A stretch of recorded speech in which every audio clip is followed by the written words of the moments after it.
What an incredible week for the National Hockey League. I hope Alice Silver and the NBA were taking notes. I hope these overly pampered, entitled NBA players were paying attention. What the NHL presented this past week, that is how you present an all-star game. That's how you show your fan base that you appreciate them. There was literally nothing to play for. NHL players had every excuse not to give maximum effort. They had every excuse to take it easy.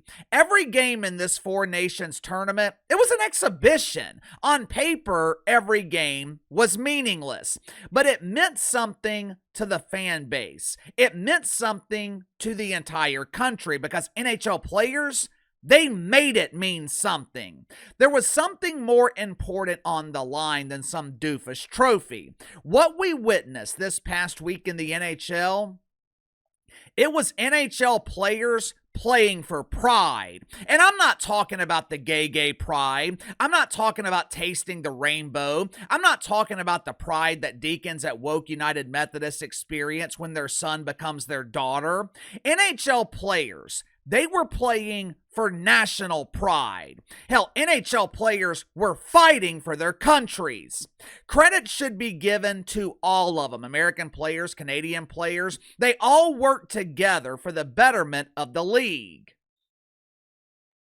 Last night was absolutely amazing. The energy from start to finish inside the Boston Garden, it was electric. Well, don't you mean the TD Garden? No, I mean the Boston Garden, asshole. It will always be the Boston Garden, even though the original was demolished in the late 90s. It has been over 20 years since I have been this interested in a hockey game. I haven't watched the NHL since the Tampa Bay Lightning won the Stanley Cup back in 2004, and the league went on strike the following year. Over the last 20 years, the NHL has been treated as an afterthought, and they've been treated that way because the NHL was an afterthought. Of the major sports in America, the NHL has been talked about the least. The damn WNBA dump receives more media coverage. I wonder why. There is no denying the fact that the mainstream media chooses to ignore the NHL because the league consists mostly of the evil white man.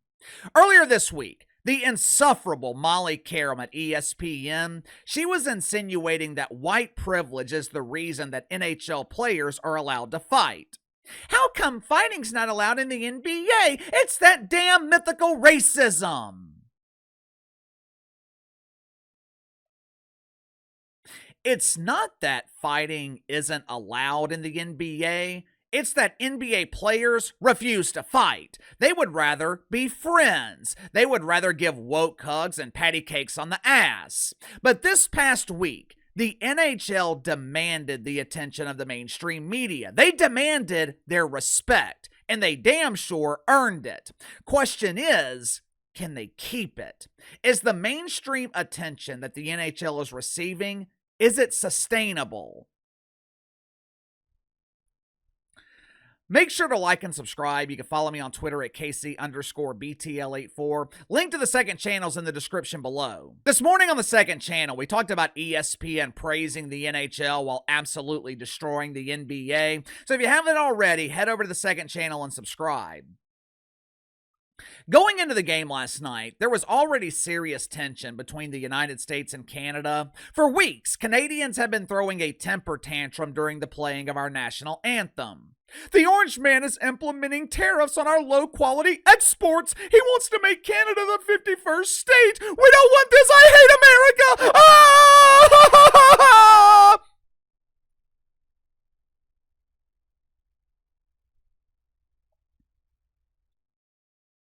If you're a Canadian and you're worried about America adopting you and officially making you part of the family, I want you to listen very, very closely. We don't want you.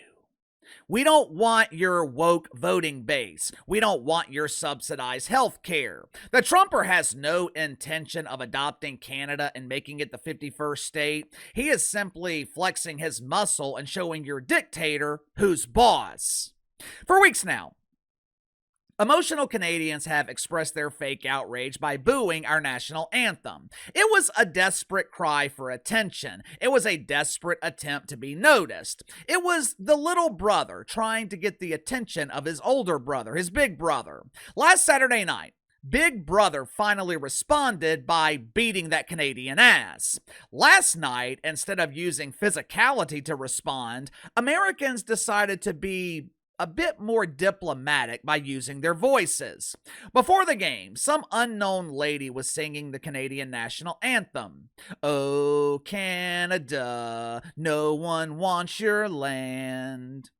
The crowd in Boston decided to sing along. Now, hopefully, they will allow this clip I'm trying to share with you to go through. With the NHL being ignored for decades, you would think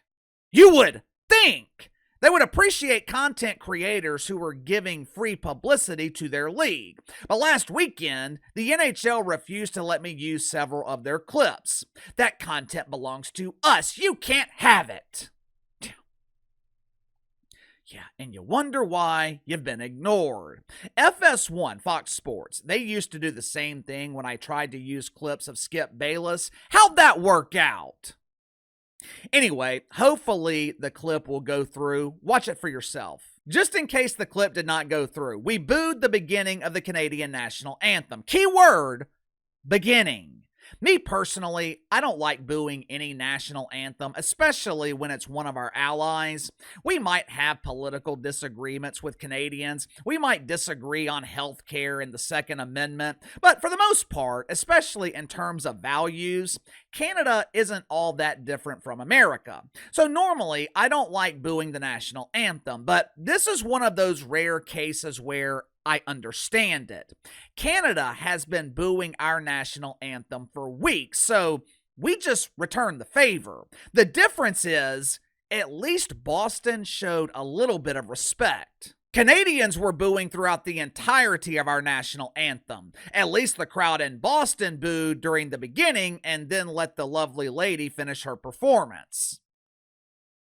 Once the game started, all of that was forgotten because the game was absolutely amazing. I don't know who Canada's goalie was because I haven't watched the NHL in 20 years, but that dude is legit. He saved their ass in overtime. It was an exciting game from start to finish. I know we're only 2 months in, but I thought it was the best sporting event of the year. It was better than the Super Bowl. It was damn sure better than the All-Star game. The NHL deserves its praise. The NHL deserves the recognition they are receiving. But like I said earlier, is it sustainable? Can the NHL maintain this momentum?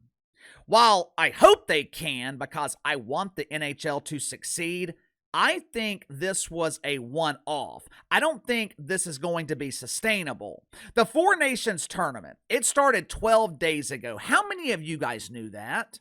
How many of you were watching last Wednesday when Canada beat Sweden? I'll tell you how many. About 1 million of you, which is a great number for the NHL, but that's not enough to capture mainstream attention. It's nowhere close to the 10 million combined in the United States and Canada that watched last Saturday night. The main reason this tournament was so successful, besides the fact that NHL players made it count, it's because of the political element. The Trumper did the NHL a favor by starting shit with Canada. Now, to their credit, Canadian fans, they capitalized on it by booing the national anthem for weeks. By the time we made it to this tournament, the table was already set. The tension was already built. All the players had to do was take advantage of it. And to their credit, that is exactly what they did. But that is not sustainable long term. You can't recreate the moment. The foundation of the success of this tournament, it was based on a gimmick, and all gimmicks are temporary. Every gimmick has an expiration date, and this gimmick, I think, expired last night as soon as Canada won. By this time next week, everything in the media will return to normal. You really think the mainstream media is going to cover Oilers and the Flyers tomorrow? You think Rangers Sabres is going to capture the attention of the mainstream? According to most of you guys in my audience who are diehard fans of the NHL, and there's a lot of you, according to you guys, the product on the ice, that is not the problem. Unlike the NBA, the NHL presents a quality product on a nightly basis. The main problem for the NHL, no one knows about it. And the reason people don't know is because content creators and the media don't cover it. Why? Because there's not enough people willing to watch it. It's a tough situation because I think the NHL would thrive if they were given proper coverage, but they're not covered because there's not enough mainstream interest. And it's already tough to get the mainstream media to cover the NHL because they're afraid of being accused of white privilege.